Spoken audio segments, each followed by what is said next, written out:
घर के लिए 36 महत्वपूर्ण वास्तु टिप्स। 1. घर का प्रवेश द्वार यथासंभव पूर्व या उत्तर दिशा में होना चाहिए। प्रवेश द्वार के समक्ष सीढ़ियों व रसोई नहीं होनी चाहिए। प्रवेश द्वार भवन के ठीक बीच में नहीं होना चाहिए। भवन में 3 दरवाजे एक सीध में न हो। 2. भवन में कांटेदार वृक्ष व पेड़ नहीं होने चाहिए, न ही दूध वाले पौधे, कनेर, औकड़ा, कैक्टस, बायनसाई आदि। इनके स्थान पर सुगंधित एवं खूबसूरत फूलों के पौधे लगाएं। 3. घर में युद्ध के चित्र, बंद घड़ी, टूटे हुए कौच तथा शयन कक्ष में पलंग के सामने दर्पण या ड्रेसिंग टेबल नहीं होनी चाहिए। 4. भवन में खिड़कियों की संख्या सम तथा सीढ़ियों की संख्या विषम होनी चाहिए। 5. भवन के मुख्य द्वार में दोनों तरफ हरियाली वाले पौधे जैसे तुलसी और मनी प्लांट आदि रखने चाहिए। फूलों वाले पौधे घर के सामने वाले आंगन में ही लगाएं। घर के पीछे लेगे होने से मानसिक कमजोरी को बढ़ावा मिलता है। 6. मुख्य द्वार पर मांगलिक चिन्ह जैसे स्वास्तिक उ आदि अंकित करने के साथ साथ गणपति, लक्ष्मी या कुबेर की प्रतिमा स्थापित करनी चाहिए। 7. मुख्य द्वार के सामने मंदिर नहीं होना चाहिए। मुख्य द्वार की चौड़ाई हमेशा ऊंचाई की आधी होनी चाहिए। 8. मुख्य द्वार के समक्ष वृक्ष, स्तंभ, कुआं तथा जल भंडारण नहीं होना चाहिए। द्वार के सामने कूड़ा करकट और गंदगी एकत्र न होने दे, यह अशुभ और दरिद्रता का प्रतीक है। 9. रसोई घर आग्नेय कोण अर्थात दक्षिण पूर्व दिशा में होना चाहिए। गैस सिलेंडर व अन्य अग्नि के स्रोतों तथा भोजन बनाते समय गृहिणी की पीठ रसोई के दरवाजे की तरफ नहीं होनी चाहिए। रसोई घर हवादार एवं रोशनीयुक्त होना चाहिए। रेफ्रिजरेटर के ऊपर टोस्टर या माइक्रोवेव ओवन न रखें।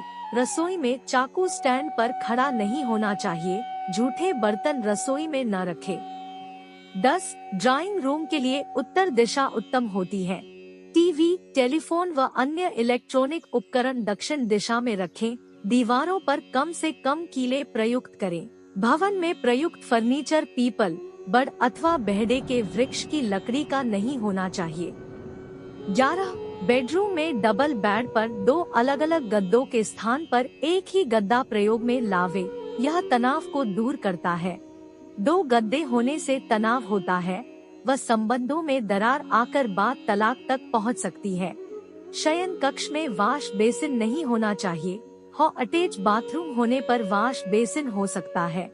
शयन कक्ष में हिंसा या युद्ध दर्शाता चित्र नहीं होना चाहिए। शयन कक्ष में पति पत्नी का एक संयुक्त चित्र हंसते हुए लगाना चाहिए। शयन कक्ष में कौच, ड्रेसिंग टेबल आदि नहीं होने चाहिए। नकारात्मक ऊर्जा बढ़ती है। गुलाबी रंग का उपयोग करें। शयन कक्ष में क्रिस्टल बाल व लव बर्ड का प्रयोग करने से प्यार व रोमांस बढ़ता है तथा संबंधों में मधुरता आती है तथा एक दूसरे के प्रति विश्वास में प्रगाढ़ता आती है। शयन कक्ष दक्षिण पश्चिम दिशा में सर्वोत्तम है। शयन के समय सिर दक्षिण में होना चाहिए, इससे शरीर स्वस्थ रहता है तथा नींद अच्छी आती है। 12. झाड़फानूस लगाने से अविवाहित युवक युवती का विवाह शीघ्र हो जाता है। इसके साथ ही अविवाहित युवक युवती को पूर्व दिशा में सिर रखकर शयन करना चाहिए। 13. क्रिस्टल, स्फटिक की माला का प्रयोग करें। क्रिस्टल की वस्तुओं का प्रयोग करें जैसे पैंडल, माला, पिरामिड, शिवलिंग, श्रीयंत्र आदि। 14. घर का मुख्य द्वार छोटा हो तथा पीछे का दरवाजा बड़ा हो तो वहाँ के निवासी गंभीर आर्थिक संकट से गुजर सकते हैं। 15. घर का प्लास्टर उखड़ा हुआ नहीं होना चाहिए, चाहे वह आंगन का हो, दीवारों का या रसोई अथवा शयन कक्ष का। दरवाजे एवं खिड़कियां भी क्षतिग्रस्त नहीं होनी चाहिए। मुख्य द्वार का रंग काला नहीं होना चाहिए। अन्य दरवाजों एवं खिड़की पर भी काले रंग के इस्तेमाल से बचे। 16. मुख्य द्वार पर कभी दर्पण न लगाएं। सूर्य के प्रकाश की और कभी भी कौच न रखें। इस कौच का परिवर्तित प्रकाश आपका वैभव एवं ऐश्वर्य नष्ट कर सकता है। 17. घर में जगह जगह देवी देवताओं के चित्र, प्रतिमाएं या कैलेंडर न लगाएं। 18.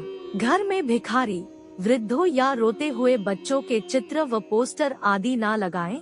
ये गरीबी, बीमारी या दुख दर्द का आभास देते हैं। इनके स्थान पर खुशहाली, सुख समृद्धि एवं विकास आदि का आभास देने वाले चित्र व पोस्टर लगवाएं। 19. घर एवं कमरे की छत सफेद होनी चाहिए, इससे वातावरण ऊर्जावान बना रहता है। 20. पूजा कक्ष पूर्व दिशा या ईशान, उत्तर पूर्व में होना चाहिए। प्रतिमाएं पूर्व या पश्चिम दिशा में स्थापित करें। सीढ़ियों के नीचे पूजा घर कभी नहीं बनावे। एक से अधिक मूर्ति, विग्रह पूजा घर में ना रखे।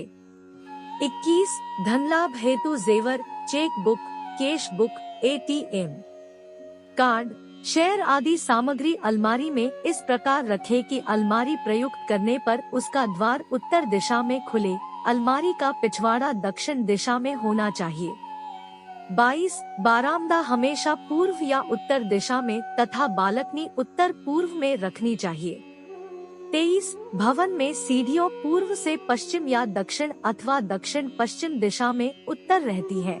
सीढ़ियाँ कभी भी घुमावदार नहीं होनी चाहिए। सीढ़ियों के नीचे पूजा घर और शौचालय अशुभ होता है। सीढ़ियों के नीचे का स्थान हमेशा खुला रखे तथा वहां बैठकर कोई महत्वपूर्ण कार्य नहीं करना चाहिए।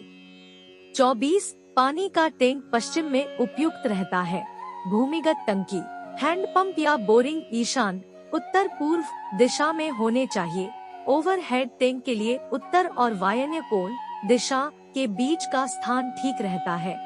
टैंक का ऊपरी हिस्सा गोल होना चाहिए। 25. स्नानघर पूर्व दिशा में ही बनवाएं। यह ध्यान रखें कि नल की टोटियों से पानी न टपके न रिसे, यह अशुभ होता है। 26. शौचालय की दिशा उत्तर दक्षिण में होनी चाहिए, अर्थात इसे प्रयुक्त करने वाले का मुंह दक्षिण में व पीठ उत्तर दिशा में होनी चाहिए। मुख्य द्वार के बिल्कुल समीप शौचालय न बनावे। सीढ़ियों के नीचे शौचालय का निर्माण कभी नहीं करवाएं, यह लक्ष्मी का मार्ग अवरुद्ध करती है। शौचालय का द्वार हमेशा बंद रखे। उत्तर दिशा, ईशान, पूर्व दिशा एवं आग्नेय कोण में शौचालय या टैंक निर्माण कदापि न करें। 27. भवन में दर्पण हमेशा उत्तर अथवा पूर्व दिशा में होना चाहिए। 28. भवन की दीवारों पर आई सीलन व दरारें आदि जल्दी ठीक करवा लेनी चाहिए, क्योंकि यह घर के सदस्यों के स्वास्थ्य के लिए ठीक नहीं रहती।